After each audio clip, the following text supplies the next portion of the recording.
Porn film case में फंसे businessman Raj Kundra की कस्टडी का 27 जुलाई तक के लिए आगे बढ़ा दी गई है। बता दें कि अभिनेत्री शिल्पा शेट्टी के पति राज कुंद्रा को मुंबई क्राइम ब्रांच पुलिस की टीम ने अरेस्ट किया था। कोर्ट ने कुंद्रा और रयान थोरपे को पुलिस कस्टडी में ही रखने का आदेश जारी किया। पंजाब कांग्रेस अध्यक्ष के नए कैप्टन नवजोत सिंह सिद्धू अब बन गए हैं। आज नवजोत सिंह सिद्धू की ताजपोशी हुई है। इस दौरान पंजाब के सीएम कैप्टन अमरिंदर सिंह भी मौजूद रहे। दोनों के बीच लंबे समय से मतभेद नजर आ रही थी, जो आज बातचीत के बाद दूर होती नजर आई। राज्यसभा में आईटी मंत्री से पेपर छीनने के मामले में टीएमसी सांसद शांतनु सेन को सस्पेंड कर दिया गया है। बता दें कि कल मॉनसून सत्र के दौरान पेगासस मुद्दे को लेकर उठे विरोध के बीच शांतनु सेन ने आईटी मंत्री से पेपर छीना था, जिस पर कार्रवाई करते हुए राज्यसभा के सभापति एम वेंकैया नायडू ने सांसद को इस सत्र के लिए सस्पेंड कर दिया।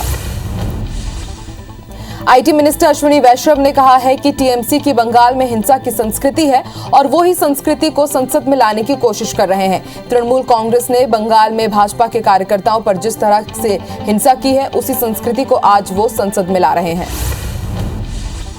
विपक्ष के हंगामे के बाद अब लोकसभा की कार्रवाई 26 जुलाई तक के लिए स्थगित कर दी गई है। संसद के दोनों सदनों में विपक्षी दलों के नेता पेगासस मुद्दे, महंगाई और कृषि कानून को लेकर लगातार हंगामा कर रहे हैं, जिसके चलते कई बार सदन को स्थगित किया गया। वहीं अब 26 जुलाई तक के लिए कार्रवाई को स्थगित कर दी गई है। पेगासस को लेकर राहुल गांधी ने कहा है कि ये सिर्फ मेरी निजता का मामला नहीं है, ये जनता के आवाज पर आक्रमण है।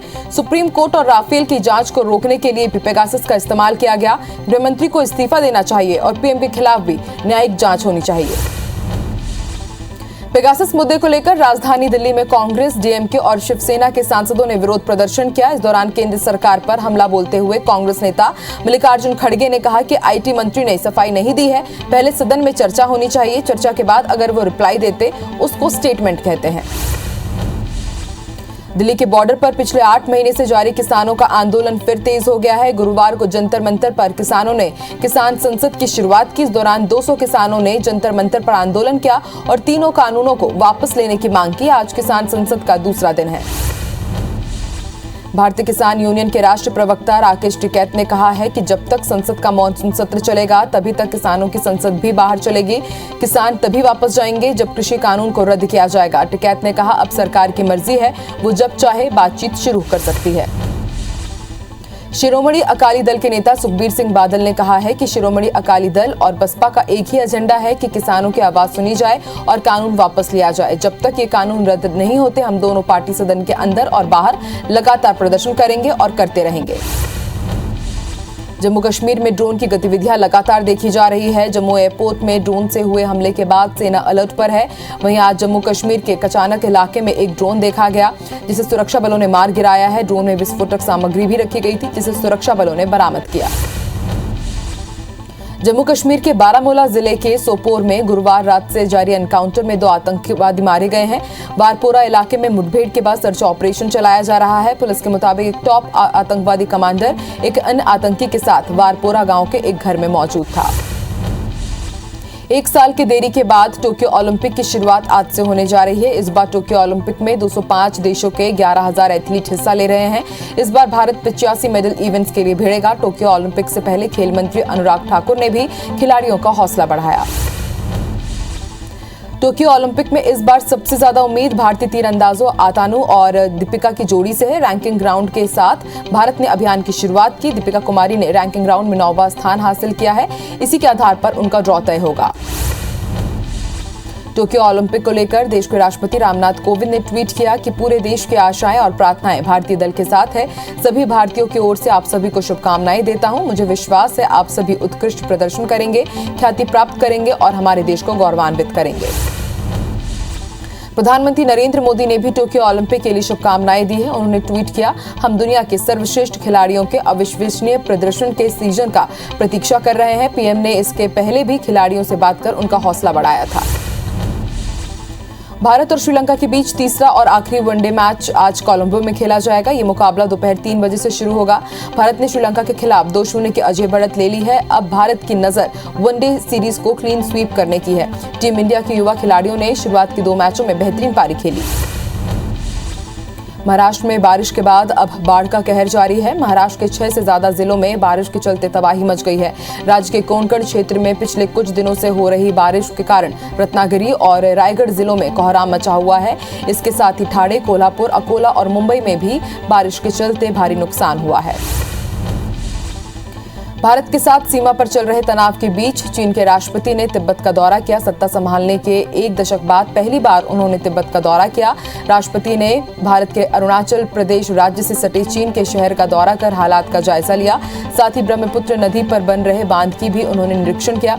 यहाँ चीन दुनिया का सबसे बड़ा बांध बना रहा है। कनाडा के ओंटारियो इलाके में जंगल में भीषण आग लगी है, जिस पर काबू पाने के लिए फायर फाइटर्स को कामयाबी नहीं मिल पा रही है। जानकारी के मुताबिक यहां 2 दिन से 81 जगहों पर जंगलों में आग लगने की खबर है। आग के चलते धुएं के गुबार आसमान में साफ देखे जा सकते हैं। फिलहाल आग पर काबू पाने की कोशिश जारी है। अफगानिस्तान के कंधार प्रांत के स्पिन बोल्डक जिले में कथित तौर पर 100 लोगों की बेदर्दी से हत्या कर दी गई। अफगानिस्तान के गृह मंत्रालय ने इन हत्याओं के लिए तालिबान को जिम्मेदार ठहराया है। इससे पहले खबर आई थी जिसमें बताया गया कि तालिबान ने अफगानिस्तान के 90% बॉर्डर इलाकों पर अपना कब्जा कर लिया है। कोरोना की तीसरी लहर को लेकर दिल्ली एम्स के निदेशक रणदीप गुलेरिया ने कहा है कि तीसरी लहर कब आएगी और कितनी बुरी होगी, यह हमारे व्यवहार पर निर्भर करेगा। वायरस कैसे व्यवहार करेगा, इसकी हम भविष्यवाणी नहीं कर सकते। कोविड अनुरूप व्यवहार, भीड़ से बचकर और वैक्सीन लगवाकर इसकी तीव्रता को कम किया जा सकता है। एम्स के निदेशक रणदीप गुलेरिया ने दावा किया है कि सितंबर तक बच्चों की वैक्सीन आ जाएगी। एम्स निदेशक ने कहा कि जहां पॉजिटिविटी रेट कम है वहां स्कूल खोले जा रहे हैं। हमें ग्रेडेड मैनर में स्कूल खोलने चाहिए। ये कहना मुश्किल है कि कोरोना की तीसरी लहर कब आएगी। देश में बन रहे 2 वैक्सीन के बाजार में आने में अपेक्षित समय में थोड़ी देरी हो रही है। इसी प्रकार फाइजर की तरफ से भी अभी भारत को टीके की बिक्री को मंजूरी प्रदान नहीं की गई है। इसके चलते अगस्त-सितंबर में टीकाकरण कार्यक्रम की रफ्तार पकड़ने के आसार नहीं नजर आ रहे हैं। हालांकि सरकार की कोशिश है कि अगस्त में कम से कम 18 करोड़ खुराक उपलब्ध हो सके। देश के कई राज्यों में इस वक्त कोरोना की वैक्सीन को लेकर किल्लत है। ऐसे में केरल सरकार ने कहा है कि उनके यहां आने वाले दिनों में स्पुतनिक वी वैक्सीन की मैन्युफैक्चरिंग यूनिट लग सकती है। इसको लेकर राज्य सरकार की रूस से बातचीत चल रही है। कोरोना वेरिएंट्स के अलग अलग वेरिएंट संक्रमण के खतरे को बढ़ा रहे हैं। मिजोरम में कोरोना वायरस से जो संक्रमित 75 मरीज मिले हैं, इसमें वायरस के कम से कम 3 अलग अलग वेरिएंट पाए गए हैं। इन मरीजों के नमूने सामान्य तौर पर ही चुने गए थे। इन्हें जीनोम सीक्वेंसिंग के लिए भेजा गया था। कोरोना संक्रमण को लेकर नई नई चुनौतियां देखने के बीच अब कोरोना मरीजों के लिवर में पस पड़ने के मामले सामने आ रहे हैं। अब तक ऐसे 14 मामले मिल चुके हैं जिनमें कोरोना संक्रमण की पहचान हुई। साथ ही इनके लिवर में पस भी पाया गया है और सर्जरी की नौबत तक आई। नई दिल्ली स्थित सर गंगा राम अस्पताल में इन सभी मामलों की पुष्टि की गई है। इंदौर में वैक्सीनेशन सेंटर्स में गर्भवती महिलाओं की लंबी कतार लगी हुई है। इन महिलाओं की जांच के बाद उन्हें टीका लगाया जा रहा है। साथ ही टीकाकरण के संबंध में जरूरी सलाह भी दी जा रही है। एलर्जी या कोई जोखिम वाले लक्षण के चलते टीका लगाने से परहेज भी किया जा रहा है। वहीं टीकाकरण से 20 दिनों तक महिलाओं का फॉलोअप भी लिया जाएगा। राज्यसभा सांसद सरोज पांडे के निवास पर बीजेपी सांसदों और नेताओं के लिए डिनर का कार्यक्रम रखा गया। सांसद के दिल्ली स्थित निवास पर छत्तीसगढ़ बीजेपी के सभी सांसद एकत्रित हुए। साथ ही झारखंड के राज्यपाल रमेश बैस, बीजेपी प्रदेश प्रभारी डी पुरंदेश्वरी और पवन साय भी मौजूद रहीं। सरोज पांडे ने फेसबुक पर पोस्ट के जरिए इस मुलाकात की जानकारी दी। मुख्यमंत्री शिवराज सिंह चौहान ने आज अमर शहीद चंद्रशेखर आजाद की जयंती पर उन्हें श्रद्धांजलि अर्पित की। सीएम शिवराज ने भोपाल के गीतांजलि चौराहे पर स्थित आजाद की प्रतिमा पर माल्यार्पण किया। इस दौरान उद्यानिकी मंत्री भारत सिंह कुशवाहा और पूर्व मंत्री उमाशंकर गुप्ता भी मौजूद रहे। सीएम ने लोकमान्य तिलक की जयंती पर उन्हें भी नमन किया। मध्य प्रदेश के पूर्व सीएम कमलनाथ 1 हफ्ते के दिल्ली दौरे पर हैं। आलाकमान से चर्चा के बाद 28 जुलाई को कमलनाथ की वापसी होगी। वापसी के बाद 29 जुलाई को चुनाव प्रभारियों की वो बैठक लेंगे। हफ्ते भर की चुनावी रिपोर्ट की समीक्षा करेंगे। प्रदेश में उपचुनाव को लेकर कांग्रेस ने कमर कस ली है। मध्य प्रदेश में केंद्रीय मंत्री ज्योतिरादित्य सिंधिया बीजेपी कार्यकर्ताओं को विदेश नीति सिखाएंगे। कल भोपाल में ई-चिंतन कार्यक्रम का आयोजन है और सिंधिया पहली बार बीजेपी शिविर में विदेश नीति का प्रचार करने के लिए पदाधिकारियों को ट्रेनिंग देंगे। मध्य प्रदेश में बीजेपी भी उपचुनाव की तैयारी में जुट गई है। बीजेपी प्रदेश प्रभारी मुरलीधर 24 जुलाई को भोपाल आकर 2 दिन तक चुनावी बैठक और संगठन के काम को आगे बढ़ाएंगे। मुरलीधर राव के दौरे को लेकर हलचल भी तेज हो गई है। भोपाल प्रवास के दौरान मुरलीधर राव जिले में बची हुई कार्यकारिणी भी फाइनल कर देंगे। पीसीसी प्रभारी पीएल पुनिया कल से 3 दिवसीय दौरे पर रायपुर आ रहे हैं। पुनिया 25 जुलाई को प्रदेश कार्यकारिणी के साथ जिला अध्यक्षों की बैठक लेंगे। आखिरी दिन यानी कि 26 जुलाई को पुनिया कांग्रेस ST/SC विभाग की बैठक में भी शामिल होंगे। प्रदेश के लोक निर्माण राज्य मंत्री एवं दतिया जिले के प्रभारी मंत्री सुरेश राठखेड़ा दतिया पहुंचे। प्रभारी मंत्री ने किरार क्षेत्रीय महासभा को संबोधित करते हुए कहा कि कांग्रेस में संगठन नाम की कोई चीज नहीं है। यहां आकर हमें केंद्र से लेकर प्रदेश तक में काम करने का मौका मिल रहा है। इंदौर में लंबे समय बाद कांग्रेस के शहर और ग्रामीण कार्यकर्ताओं की बैठक हुई, जिसमें इंदौर कांग्रेस प्रभारी विजय लक्ष्मी साधु भी मौजूद रहीं। उन्होंने कार्यकर्ताओं को संबोधित किया। बैठक में पार्टी संगठन को मजबूत करने के लिए कई फैसले लिए गए, जिसके तहत मंडल और सेक्टर की संख्या में इजाफा किया जाएगा। रतलाम पहुंचे राज्य मंत्री और जिले के प्रभारी मंत्री OPS भदौरिया के बयान से सरकार असमंजस में पड़ सकती है। दरअसल मामला जनसंख्या नियंत्रण कानून को लेकर है। भदौरिया ने जनसंख्या नियंत्रण कानून पर चुप्पी साधते हुए विरोध भी कर दिया है। मंत्री ने कहा कि ऐसे कानून की प्रदेश में कोई जरूरत नहीं है। चिरमिरी में शराब दुकान हटाने की मांग को लेकर बीजेपी ने अपना प्रदर्शन तेज कर दिया है। बीजेपी कार्यकर्ता लगातार 3 दिनों से गोदरीपारा में अंग्रेजी शराब दुकान खोलने का विरोध जता रहे हैं। कार्यकर्ताओं का कहना है कि मंदिरों के पास शराब दुकान का होना सही नहीं है। बलौदाबाजार में ट्रैक्टर मालिकों ने कसडोल SDM के खिलाफ मोर्चा खोल दिया है। दरअसल ट्रैक्टर मालिक सैकड़ों की संख्या में SDM कार्यालय का घेराव करने पहुंचे, जहां उन्होंने कार्यालय के सामने SDM के खिलाफ जमकर नारेबाजी की। साथ ही SDM मिथिलेश पर ट्रैक्टर रोककर अवैध वसूली करने का आरोप लगाया। ग्वालियर चंबल संभाग के नर्सिंग कॉलेजों को लेकर हाईकोर्ट की ग्वालियर बेंच ने बड़ा आदेश दिया है। हाईकोर्ट ने केंद्र और राज्य सरकार से कहा है कि वो ग्राउंड लेवल पर जाकर नर्सिंग कॉलेजों की जांच करे कि उनके यहाँ क्या व्यवस्थाएं हैं। हाईकोर्ट ने इसकी प्रोग्रेस रिपोर्ट भी मांगी है। दरअसल कोरोना काल में प्रशासन ने नर्सिंग कॉलेजों के अधिग्रहण की योजना बनाई थी। इस दौरान बड़ा फर्जीवाड़ा सामने आया था। बिलासपुर में एक शॉपिंग मॉल के निर्माण को लेकर लगी याचिका पर हाईकोर्ट में सुनवाई हुई। मॉल के तालाब पर बने होने पर हाईकोर्ट सख्त नजर आया। कार्यवाहक चीफ जस्टिस प्रशांत मिश्रा ने शासन और नगर निगम बिलासपुर से इस मामले में 2 हफ्ते में जवाब मांगा है। बता दें कि इस मामले में रोहित राठौर नामक व्यक्ति ने जनहित याचिका लगाई है। हवलदार के खिलाफ विभागीय जांच के आदेश और टिप्पणी को अवैधानिक बताते हुए बिलासपुर हाईकोर्ट ने जिला अदालत के आदेश को निरस्त कर दिया है। याचिकाकर्ता के पक्ष को बिना सुने विभागीय जांच के आदेश को हाईकोर्ट ने गलत ठहराया है। कोरबा के उर्गा थाने में पोस्टेड हवलदार चंदन सिंह ने अवैध शराब जब्त कर 2 आरोपियों पर आबकारी अधिनियम के तहत कार्रवाई की थी। MPPSC प्री साल 2020 परीक्षा 25 जुलाई को आयोजित होगी। भोपाल में परीक्षा के लिए 72 सेंटर बनाए गए हैं। 3 सेंटर केवल कोरोना संक्रमितों के लिए है। परीक्षा केंद्रों में जरूरी डॉक्यूमेंट्स के साथ ही सैनिटाइजर, मास्क और फेस शील्ड लाना अनिवार्य होगा। ऐसा कोरोना संक्रमण से बचने के लिए किया जा रहा है। मध्य प्रदेश में अब उपभोक्ताओं को बिजली बिल जमा करने पर कमीशन मिलेगा। ये कमीशन विद्युत विभाग की तरफ से दूसरों का बिल भरने पर दिया जाएगा। इसके लिए 26 जुलाई से बिजली कंपनी के पोर्टल पर रजिस्ट्रेशन कराना होगा, जहां 5,000 तक के बिल पर 5 रुपए और 5,000 से ज्यादा बिल भुगतान पर 10 रुपए कमीशन मिलेगा। गुरु घासीदास केंद्रीय विश्वविद्यालय के नए कुलपति डॉक्टर आलोक चक्रवाल होंगे, जो वर्तमान में डॉक्टर चक्रवाल सौराष्ट्र विश्वविद्यालय में प्रोफेसर हैं। बीते गुरुवार को शिक्षा विभाग ने इस संबंध में आदेश जारी कर दिए हैं। बता दें कि वर्तमान कुलपति प्रोफेसर अंजुला गुप्ता का कार्यकाल अगस्त साल 2020 को ही समाप्त हो चुका है। राजनांदगांव जिले के किसान खाद की किल्लत के बीच अब खाद वितरण में गड़बड़ी से भी परेशानियों का सामना कर रहे हैं। मोहला ब्लॉक में मटेवा के किसानों ने सोसाइटी से 2 बोरी खाद मैनुअल एंट्री के जरिए उठाया, लेकिन इसके बाद किसानों के मोबाइल पर 12 बोरी खाद उठाए जाने के मैसेज आने लगे। इसके बाद किसानों ने मामले की शिकायत प्रशासन से की है, जिस पर प्रशासन ने खाद वितरण में गड़बड़ी मानकर जांच शुरू कराई है। गरियाबंद कलेक्टर नीलेश महादेव क्षीर सागर शिक्षक बनकर फिंगेश्वर आत्मानंद इंग्लिश और मोहल्ला क्लास स्कूल पहुंचे, जहां उन्होंने बच्चों से सवाल जवाब किया और गणित के प्रश्न पूछकर बच्चों से जवाब भी मांगे। साथ ही बच्चों से नियमित क्लास आने के लिए कहा।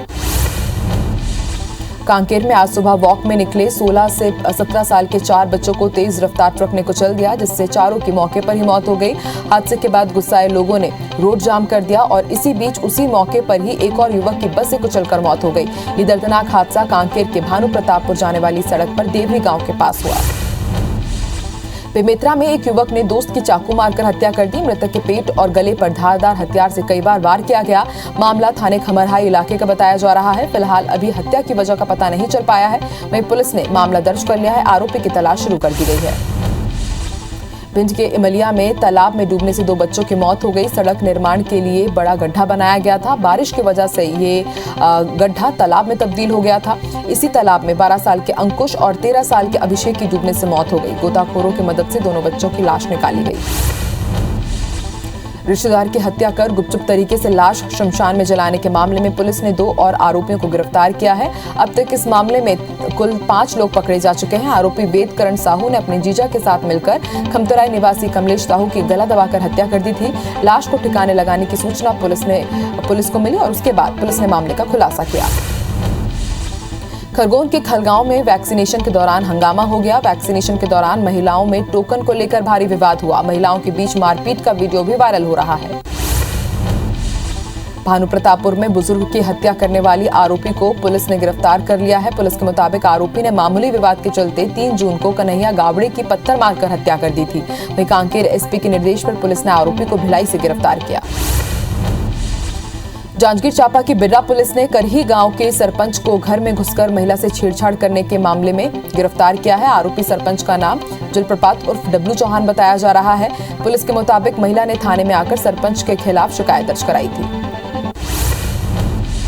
जगदलपुर के सराफा कारोबारी से लूट मामले को लेकर पुलिस ने जांच शुरू कर दी है। वहीं कारोबारी से लूट को अंजाम देने के बाद आरोपियों के ओडिशा में छुपे होने की सूचना मिली है। पुलिस ने 3 टीमें वहां भेज दी है, जहां पुलिस संदिग्धों से पूछताछ कर रही है।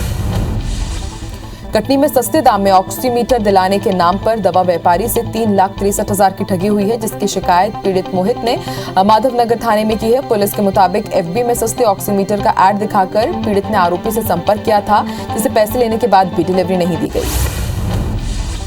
कोरबा की बालको पुलिस ने एक बार फिर सट्टा के खिलाफ बड़ी कार्रवाई की है। पुलिस के मेन खाईवाल सहित 8 लोगों को गिरफ्तार कर लिया है और उनके पास से 1 लाख से ज्यादा कैश जब्त किया गया है। साथ ही 8 मोबाइल भी जब्त किए गए हैं। पुलिस के मुताबिक खाईवाल पवन कुमार कई जगह पर गिरोह के रूप में सट्टा चलाने का पूर्व आरोपी रहा है।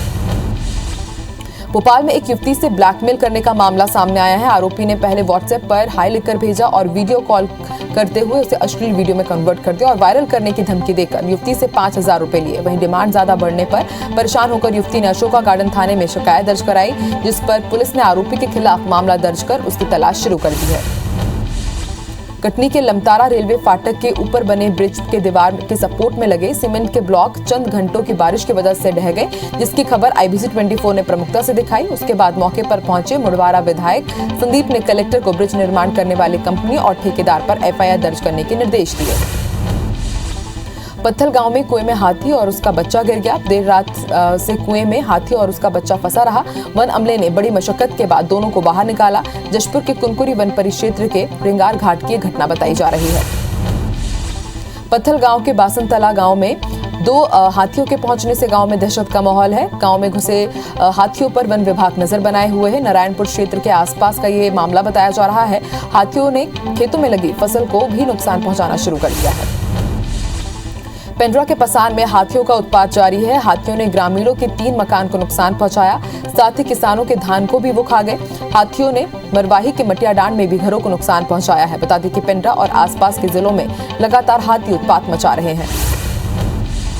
पत्थल गांव में एक मादा हाथी और उसके बच्चे का रेस्क्यू कर लिया गया है। हथनी और उसका बच्चा कुएं में गिर गए थे, जिसकी सूचना वन विभाग और पुलिस को दी गई। जिसके बाद वन कर्मियों ने पुलिस और ग्रामीणों की मदद से दोनों को सुरक्षित बाहर निकाला। ग्वालियर में बिल जमा न करने पर बिजली विभाग ने युवक समेत घर को सील कर दिया। बताया जा रहा है कि युवक का 1,75,000 रुपए का बिल बकाया था। बिल जमा न करने पर बिजली कर्मचारियों ने घर को सील करते हुए युवक को भी अंदर ही बंद कर दिया। वहीं युवक और पड़ोसियों के हंगामे के बाद ताला खोला गया। भोपाल में पुलिस कर्मियों पर चाकू से हमला करने वाले बदमाशों पर एक्शन लिया जा रहा है। बदमाशों की करवाला रोड की दुकानों और गुमटियों को हटाने की कार्रवाई की जा रही है। इसके तहत 9 जगहों पर कार्रवाई की गई। सिंगरौली से वाराणसी जा रही यात्री बस में नकाबपोश बदमाशों ने तोड़फोड़ की। आरोपियों ने बस ड्राइवर कंडक्टर के साथ यात्रियों को भी निशाना बनाया और फरार हो गए। घटना में ड्राइवर और कंडक्टर बुरी तरह से घायल हो गए हैं। हालांकि विवाद की वजह क्या है, इसका भी खुलासा नहीं हो पाया है। पुलिस जांच में जुटी है। महासमुंद की सिंघोड़ा पुलिस ने 8 क्विंटल गांजे के साथ एक आरोपी को गिरफ्तार किया है। जब्त गांजे की कीमत करीब 1 करोड़ 60 लाख रुपए बताई जा रही है। एसपी दिव्यांग पटेल के मुताबिक आरोपी पिकअप से गांजे की तस्करी कर रहा था, जिसे सिंघोड़ा थाना इलाके के खरखरी गांव से गिरफ्तार किया गया। अंबिकापुर नगर निगम ने 4 साल पहले बस टर्मिनल स्टेशन का निर्माण शुरू किया, लेकिन इसके बनते बनते अंबिकापुर के रूट में चलने वाली सिटी बस ही गायब हो गई। 4 साल पहले लगभग 33 सिटी बसों का संचालन यहां से शुरू किया गया था। निर्माण कार्य में लाखों रुपए खर्च किए गए, लेकिन निर्धारित समय में टर्मिनल शुरू नहीं हो पाया। दुर्ग जिले में 20 कबाड़ियों के गोदाम में पुलिस की 2 टीम ने छापेमार कार्रवाई की। यहां से चोरी के गर्डर, स्क्रैप समेत चोरी का लोहा भी जब्त किया गया है। नए एसपी प्रशांत अग्रवाल के निर्देश पर भिलाई और दुर्ग के गोदामों में 12 घंटे तक छानबीन की गई। वहीं तालाबंद गोदामों को सील कर दिया गया है। एएसपी संजय ध्रुव ने बताया कि जिले में अवैध कारोबार पर आगे भी कार्रवाई जारी रहेगी। श्योपुर जिला कलेक्टर के आदेश के बाद भी नर्मदा घाट पर रेत का उत्खनन किया जा रहा है, जबकि कलेक्टर ने 5 जून से 1 अक्टूबर तक उत्खनन पर रोक के आदेश दिए हैं, लेकिन इसके बाद भी रेत कंपनी और रेत माफिया नर्मदा नदी में जेसीबी पोकलेन मशीन से रेत का खनन करवा रहे हैं। सूरजपुर में IBC 24 की खबर का असर हुआ है। यहां पूर्व जिला पंचायत सदस्य यशोदाबाई आर्थिक तंगी के कारण भीख मांगने को मजबूर थी। कलेक्टर के निर्देश के बाद उन्हें राशन कार्ड प्रदान किया गया। साथ ही प्रशासन की टीम उनका हालचाल जानने के लिए भी पहुंची। IBC 24 ने इस खबर को प्रमुखता से दिखाया था। मध्य प्रदेश में कुछ वक्त पहले मानसून ब्रेक हो गया था, लेकिन अब मानसून लौट आया है। 4 दिन से भोपाल के साथ ही कई जिलों में बारिश हो रही है। मौसम विभाग के माने तो 24 घंटे में ट्रफ लाइन के मध्य प्रदेश तक आने की उम्मीद है, जिससे 8 दिनों तक लगातार बारिश होगी। भानु प्रतापपुर के बासला गांव में 12 चक्रधारी परिवार को मंदिर में दूसरे देवी देवता को स्थापित करने का आरोप लगाकर सामाजिक बहिष्कार कर दिया गया है। पीड़ित चक्रधारी के पूर्वज गांव के दंतेश्वरी मंदिर में पुजारी का काम करते थे, लेकिन गांव वालों का आरोप है कि पुजारी के पूर्वजों ने दूसरे देवी देवताओं को मंदिर में स्थापित किया है। खजुराहो के राजनगर में कुटनी नदी के तेज बहाव में फंसे 2 लड़कों को रस्सी के सहारे सुरक्षित बचा लिया गया। स्थानीय लोगों और पुलिस के सहयोग से दोनों को निकाला गया। तेज बारिश के कारण अचानक नदी का जलस्तर बढ़ गया और ये दोनों उसमें फंस गए। निवाड़ी में बारिश के चलते जल भराव की समस्या शुरू हो चुकी है। यहां थाना कोतवाली में उचित व्यवस्था नहीं होने के कारण पानी भर गया। थाना परिसर के कमरों में बारिश का पानी भरने के कारण कामकाज भी प्रभावित हुआ। इसके अलावा पर्यटन स्थल ओरछा मंदिर परिसर के सामने स्थित दुकानों पर भी पानी भर गया। बालोद से तरोद तक 10 किलोमीटर सड़क चौड़ीकरण के लिए 2900 पेड़ों की बलि दी जा रही है। युवक पेड़ों को बचाने के लिए अब उस पर भगवान की फोटो चिपका रहे हैं। महिलाओं और युवकों ने रक्षा सूत्र बांधकर पर्यावरण बचाने की मुहिम चलाई है। युवकों का मानना है कि विकास कार्यों के साथ वृक्षारोपण भी चलाना चाहिए। हालांकि साल 2016 में सड़क निर्माण की स्वीकृति दी जा चुकी है।